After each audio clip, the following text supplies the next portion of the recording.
Samsung Galaxy S25 Ultra เพิ่งจะเปิดตัวไปในฐานะคนที่ใช้ Samsung มาตลอดเนี่ยกิฟเฝ้ารอการมาถึงของเครื่องนี้มากจริงๆรุ่นนี้มีฟีเจอร์ใหม่เยอะมากๆ Galaxy AI ชิปเซตใหม่อะไรต่างๆที่จะมาช่วยให้ชีวิตง่ายขึ้นแต่วันนี้กิฟอยากจะโฟกัสที่กล้องค่ะเทียบกับ S24 Ultra แล้วกล้องดีขึ้นไหมถ่ายรูปเป็นยังไงถ่ายวิดีโอเป็นยังไงวันนี้จะมาเทสให้ดูกันโดยเฉพาะวิดีโอเนี่ยสปอยก่อนเลยว่า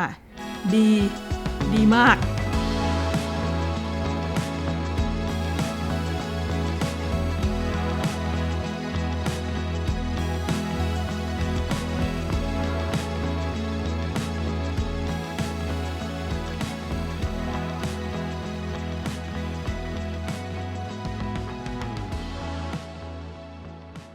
มาเริ่มที่สเปคกล้องกันก่อนว่ามีอะไรอัปเดตบ้างกล้องเนี่ยถ้าดูสเปคแล้วเหมือนเดิมแทบทุกอย่างเลยค่ะมีที่อัปเดตชัดเจนก็คือเลนส์ Ultra Wide ถ้าเป็นรุ่น S24 เนี่ยเลนส์ Ultra Wide จะถ่ายได้แค่12ล้านพิกเซลในขณะที่ตัว S25 Ultra เลนส์ Ultra Wide จะถ่ายได้ถึง50ล้านพิกเซลแล้วคนที่ชอบถ่าย Ultra Wide ก็ดีใจได้แหละแต่อ่านจากสเปคอย่างเดียวเนี่ยกิฟก็ไม่ได้รู้สึกตื่นเต้นเท่าไหร่นะมาตื่นเต้นตอนเอามาลองถ่ายจริงๆนี่แหละรุ่นนี้เขาบอกว่าสามารถถ่ายวิดีโอ 4K 10 bit HDR เก็บแสงได้มากขึ้น4เท่าประเด็นก็คือฟีเจอร์ 4K 10 bit HDR เนี่ย S24 ก็มีเหมือนกันดูสเปคเผินๆก็เลยคิดว่าเหมือนกันหรือเปล่านะแต่พอได้ลองเท่านั้นแหละแกมันดีขึ้นแบบจะพูดดังเลยปะพอถ่ายย้อนแสงแล้วดีขึ้นเยอะเลยปะใช่กำลังเซอร์ไพรส์ว่าจริงปะเนี่ยเฮ้ยมันดีขึ้นเยอะจริงหรอใช่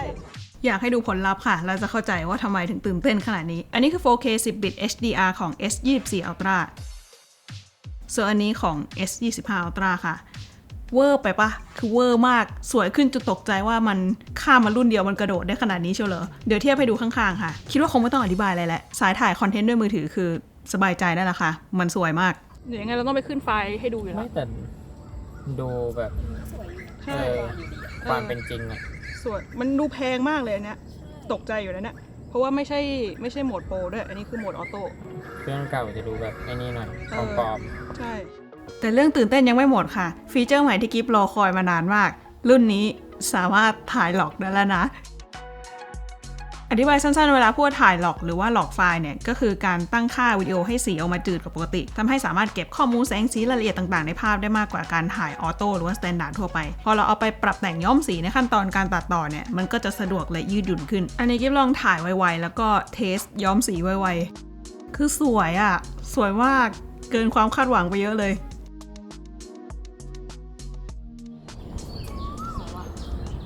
สวยเลยขออีกทีน่าจะโอเวอร์สวยเท่ากับอันนี้กิฟลองไวๆแบบไม่ใส่อุปกรณ์เสริมไม่ได้ใส่ ND filter อะไรเลยค่ะถ่ายหลอกมันจะยากนิดนึงตรงที่ตอนตั้งค่าต่างๆเนี่ยเราต้องตั้งไม่ให้มันมืดไปหรือว่าสว่างไปวิธีดูที่กิฟลองแล้วว่าเวิร์กเนี่ยก็คือดูตัวเลข EV ตรงนี้ให้อยู่ที่0 ถึง 1จะกำลังดีในภาพนี้เป็น-2อาจจะมืดไปหน่อยอันนี้ตากล้องของเราวันนี้สุดดีค่ะสุดดีครับ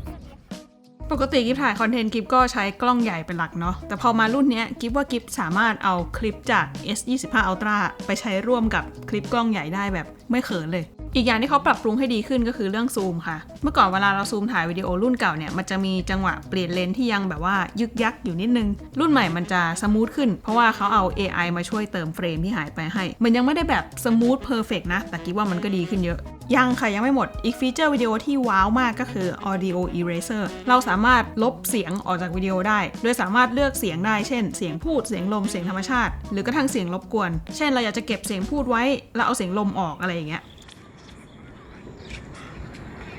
แกมันเอาเสียงฉันออกได้เลยเนี่ยไม่เหลือเสียงฉันเลยเหลือแต่เสียงนกเดี๋ยวให้ลองฟังเสียงต้นฉบับของคลิปนี้ก่อน 4K 60 เฟรมเรท HDR ขยับตัวช้าๆทำอะไรก็ได้อันนี้แบบเอาเสียงพูดออก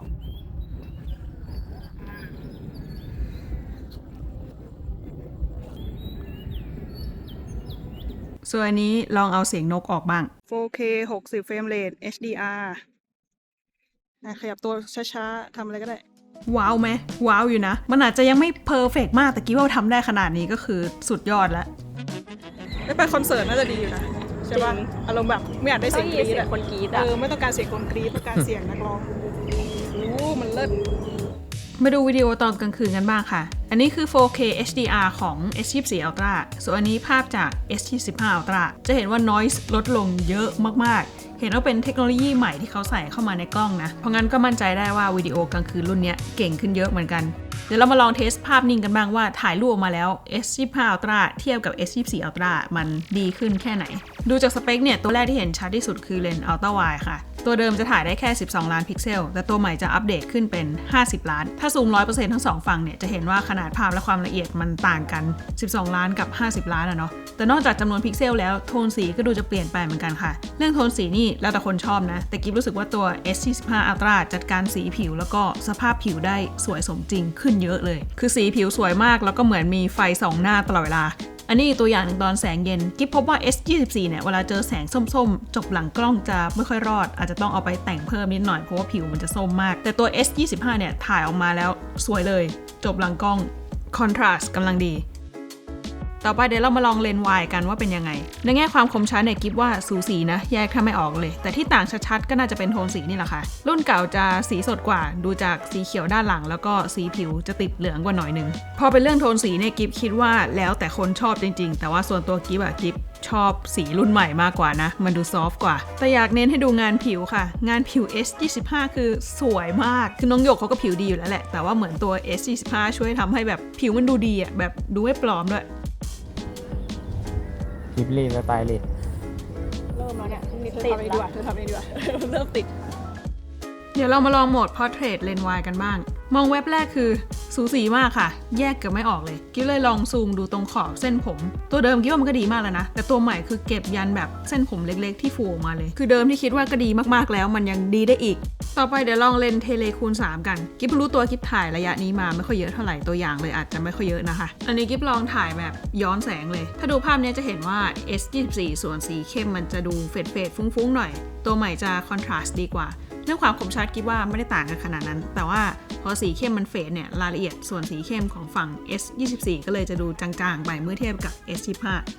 แล้วถ้าถ่าย Portrait ด้วยเทเลคูณ3ล่ะอันนี้เว็บแรกกิ๊บก็แยกไม่ออกอีกแล้วรู้แค่ว่าชอบโทนสีฝั่ง S25 มากกว่าแต่ก็อีกนั่นแหละค่ะตัวใหม่เก็บขอบเส้นผมแบบ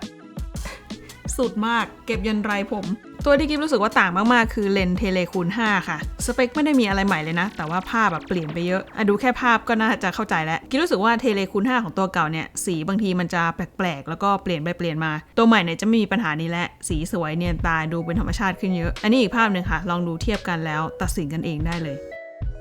ต่อไปเดี๋ยวเรามาลองเลนส์ Portrait คูณ5กันบอกก่อนว่าอันนี้ไม่ได้ว่า S24 ไม่ดีแต่คิดว่า S25 สวยกว่าแต่ถ้าจะให้จับผิดจริงๆเนี่ยก็น่าจะเป็นขอบเส้นผมนี่แหละค่ะที่ S25 ชนะขาดเลยสำหรับโหมด Portrait รอบนี้เขามีฟีเจอร์ใหม่มาให้เล่นด้วยก็คือเรียกว่า Virtual Aperture อย่างหนึ่งก็คือเราสามารถปรับได้ว่าเราอยากได้เบลอมากน้อยแค่ไหนแต่อันนั้นน่าจะธรรมดาไปแล้วรอบนี้เราเลือกได้ค่ะว่าเราอยากจะได้หน้าชัดหลังเบลอหรือว่าหน้าเบลอหลังชัด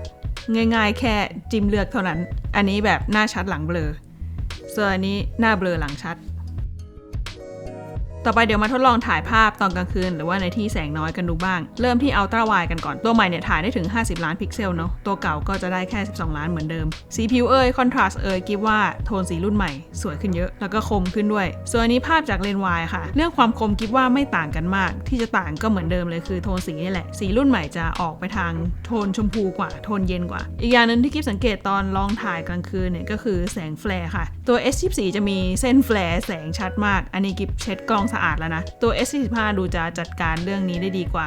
สีดำในฝั่ง S24 จะดูเฟดๆหน่อยในขณะที่ S25 จะดูมีน้ำหนักมีคอนทราสต์อันนี้กิ๊บลองถ่ายวิวเมืองกิ๊บคิดว่านอกจากโทนสีแล้วอย่างอื่นไม่ได้ต่างกันมากนะแค่โทนสี S25 อาจจะดูสมจริงกว่าเท่านั้นเองส่วนอันนี้ภาพจากเลนส์ Portrait คูณ3ค่ะก็อย่างที่เห็นว่า S24 Ultra มันจะออกไปทางฟุ้งๆหน่อยอันนี้กิ๊บไม่ได้แต่งอะไรเพิ่มเลย Portrait คูณ5ก็เป็นเหมือนกันอันนี้จริงๆสามารถแต่งแก้ได้ไม่ยากแต่ถ้ามันจบหลังกล้องแล้วสวยเลยมันก็ดีกว่าเนาะ S25 จบหลังกล้องได้สบายมากคร่าวๆวันนี้ก็ประมาณนี้ค่ะกิ๊บมีโอกาสได้ลองจับเครื่องแบบไวๆเอาไว้เดี๋ยวมีโอกาสได้ใช้เครื่องจริงแล้วเดี๋ยวอาจจะมีมาเล่าให้ฟังเพิ่มเติมอีกครั้งหนึ่งวันนี้ก็มีเรื่องมาแชร์เท่านี้ค่ะไว้เจอกันคลิปหน้า